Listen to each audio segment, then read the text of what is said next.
Barchangizga a'lo kayfiyatlar tilab qolamiz, hurmatli tog' echkisi burt sohiblari. Sizlar uchun tarix xaritasidan 2026-yil fevral oyiga xabar. Xo'sh, fevral oyida asosiy maqsadlaringiz nima? Asosiy maqsadlaringiz siz o'z ishlaringizni, rejalaringizni, qilgan shartnomalaringizni, barcha munosabatlarni kontrolini o'z qo'lingizga olmoqchisiz. Ya'ni siz kontrol xohlaysiz, kontrol. Va sizda undan tashqari sizda yangiliklar bo'ladi. Yangi joyga ko'chish yoki yangi odam kirib kelishi yoki kimdir homilador bo'lib qoldi yoki kimdir homilador yoki o'zingizda ham xuddi shunaqa holatlar bo'lishi mumkin. Lekin baribir mabodo bunaqa holat bo'lmasa, buning nimasini belgisi? Tog' echkisi burt sohiblari, iltimos buyuragingizga lecheniya boshlanglar. Buyrak bo'yicha lecheniya kerak sizlarga va undan tashqari sizga xabar keladi.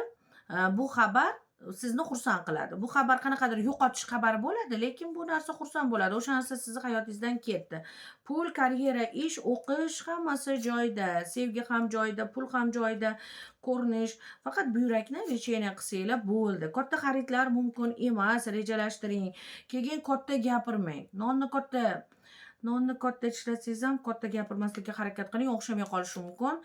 Agar katta gapirmasangiz, hammasi sizni foydangizga hal bo'ladi. Chunki sizni sevuvchilar ko'p, sizni hurmat qiluvchilar ko'p va ularni yuragini siqib qo'ymang. Ya'ni birovlarning yuragiga ozor yetkazib qo'ymang. Ya'ni bepisand bo'lmang.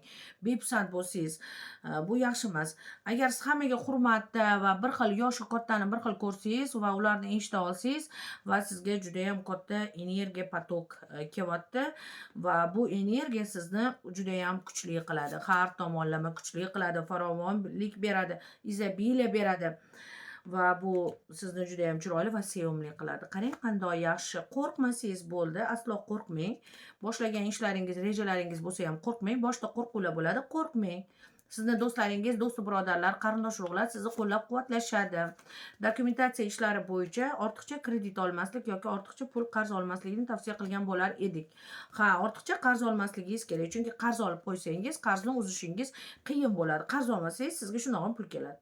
Iloji boricha qarz olmang fevral oyida tog' echkisi burt sohiblari. Shunda sizga pul keladi va siz g'alaba qozonasiz.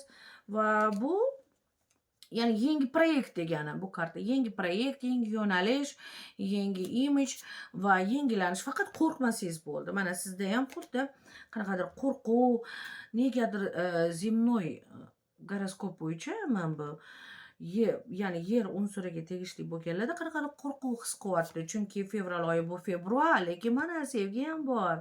Sevgi, sog'inch, munosabat va barchasi sizni foydangizga hal bo'ladi.